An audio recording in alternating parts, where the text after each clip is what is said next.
Hello mga kawening Tondo, this is Ryan Angeles. Ito ang punto ng Batang Tondo. Alam nyo ba guys, maraming negosyante dito nagsisimula sa maliit. Sa kariton, sa food cart, isang maliit na pwesto.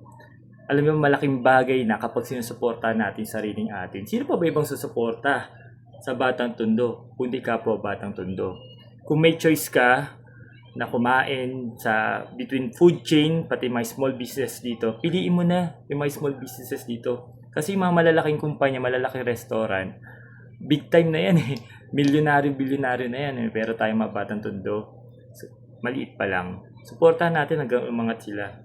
Kasi kapag meron tayong sinuporta, may kumikitang pamilya, merong trabaho, lumalago ang community natin. Kaya, kung may choice ka, at sana maging choice mo, support local, support Batang Tondo. Ito ang punto ng Batang Tondo. Salamat sa lahat ng nakinig. Salamat sa lahat.